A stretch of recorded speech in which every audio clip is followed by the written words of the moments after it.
वचन, प्यारा वचन, ईशो मसीह का प्यारा वचन, पाव को दीप को राह को रोशन, ये है मसीह का प्यारा वचन, ये है वचन प्यारा। परमेश्वर के धन्य नाम की महिमा हो।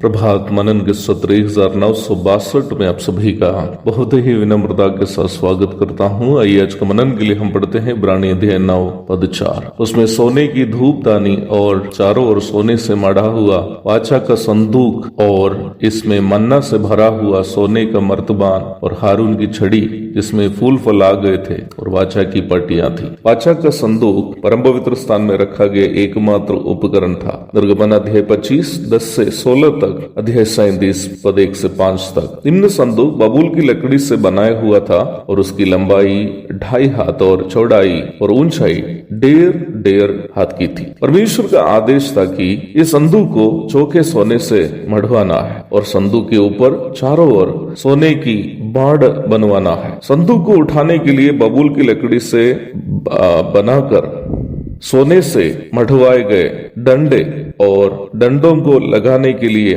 कड़ों को भी बनाने का निर्देश था। प्रारंभ में पढ़ी गई पद में जितनी भी अन्य चीजों का जिक्र है वे सभी अर्थात मन्ना से भरा हुआ सोने का मर्तबान और हारून की छड़ी और वाचा की पट्टियां इत्यादि वास्तव में वाचा का संदूक के अंदर या बाहर रखी गई चीजें हैं। परम पवित्र स्थान में रखा गया वाचा का संदूक अथवा आर्क ऑफ द कवेनेंट हमारे प्रभु यीशु मसीह को ही दर्शाता है, जो परमेश्वर की इच्छा की पूर्ति के लिए शरीर धारण किया और अपने लोगों को उनके पापों से छुड़ाने के लिए मृत्यु सहकर तीसरा दिन पुनरुत्थान किया और अनंतकालीन पुरोहित के रूप में परमेश्वर की उपस्थिति में विराजमान है। तंबू के अंदर रखने के लिए विभिन्न उपकरणों को बनाने के लिए परमेश्वर जब निर्देश दे रहा था, सबसे पहले वाचा का संदूक बनाने के लिए उन्होंने कहा था। निर्गमन 25 की 10। हम यह भी देख सकते हैं कि उपकरणों को रखने के स्थान के अनुसार पहले संदूक और उसके ऊपर प्रायश्चित के ढकने को अथवा मेर्सी सीट रहता था। वाचा का संदूक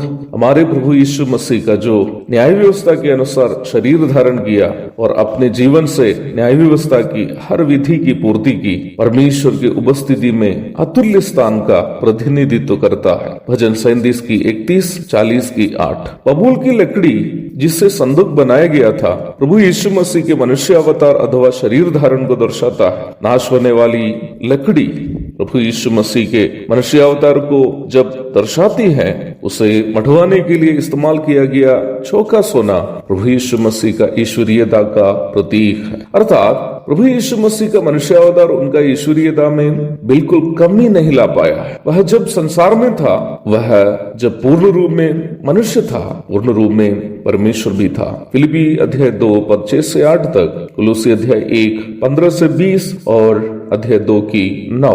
प्रभु यीशु मसीह की आराधना करते समय या उनके लिए जीवन बिताते समय या उनकी सेवा करते समय हमें यह बात अवश्य मन में याद रखनी है कि यद्यपि यीशु मसीह मनुष्यों में सबसे दीन मनुष्य के रूप में अपने आप को नम्र किया, तो भी वह परमेश्वर की सारी परिपूर्णता को अपने में रखने वाला ईश्वरीयता में द्वितीय स्थानीय पुत्र भी है। वह संपूर्णता, आराधना, आदर और भक्ति के लायक है। एक और शुभ दिन की धन्य कामनाओं के साथ आज का मनन मैं यहाँ समाप्त करता हूँ। प्रभु यीशु आप सबको आशीष दे, उनके धन्य नाम की महिमा हो। आमीन।